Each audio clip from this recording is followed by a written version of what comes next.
Baiklah,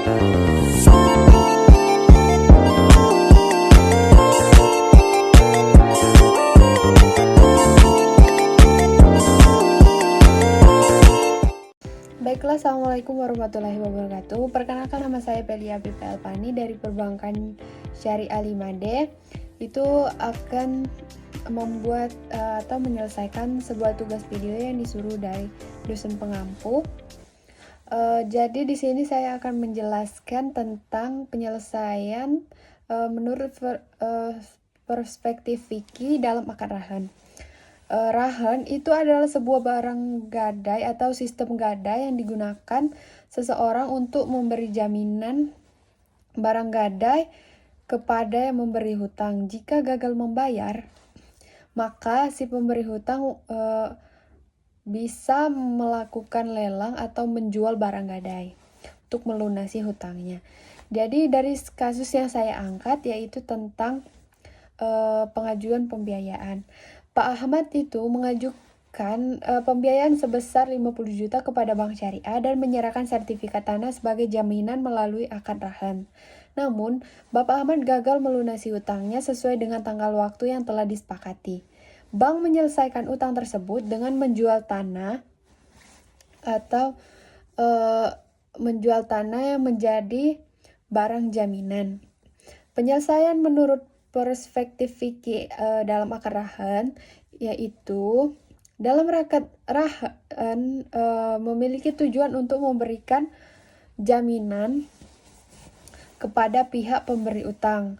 Jika pihak yang berutang tidak mampu melunasi utangnya, namun penyelesaiannya harus tetap sesuai dengan ketentuan syariah, yaitu barang jaminan tetap menjadi milik pemberi hutang. Mutahin yang hanya memiliki hak untuk menahan barang tersebut sebagai jaminan hingga utang lunas. Jika terjadi gagal bayar atau wan prestasi, barang dapat dijual dengan prosedur tertentu. Pertama, prosedur yang digunakan itu musyawarah. Yang pertama, penyelesaiannya itu musyawarah awal. Bank Syariah wajib menginformasikan kepada Bapak Ahmad bahwa utangnya telah jatuh tempo. Yang kedua, itu bank memberikan waktu tambahan atau respite period untuk melunasi hutang. Hal ini sesuai dengan anjuran Quran surat Al-Baqarah 280. Dan jika orang yang berutang itu dalam kesulitan, maka berilah tangguh sampai dia memiliki kelapangan. Yang kedua, itu penjualan barang jaminan. Jika Bapak Ahmad tidak mampu melunasi hutangnya, barang jaminan atau sertifikat tanah itu dapat dijual untuk melunasi hutang. Yang kedua, penjualan barang harus dilakukan dengan harga pasar dan yang wajar dan transparan. Yang ketiga, itu distribusi hasil penjualan. Pelunasan utang sebesar 50 juta itu sesuai dengan nilai utang. Biaya administrasi jika ada biaya real yang timbul seperti penyimpanan atau pemeliharaan barang, bank dapat memotong dari hasil penjualan. Pengembalian sisa jika hasil penjualan lebih besar dari utang, sisa hasil penjualan wajib dikembalikan kepada Bapak Ahmad. Jika ada kekurangan, jika hasil penjualan tidak mencukupi untuk melunasi hutang, Bapak Ahmad tetap bertanggung jawab atas kekurangan tersebut. Yang keempat itu tentang larangan memanfaatkan barang jaminan.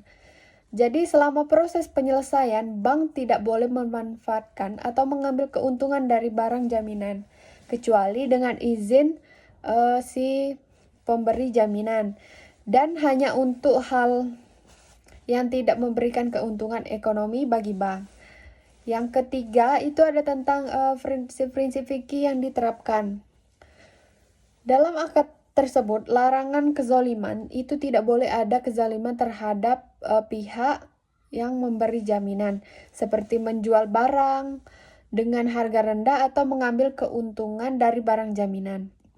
Yang kedua itu keadilan. Proses penyelesaian harus menguntungkan kedua belah pihak tanpa ada eksploitasi.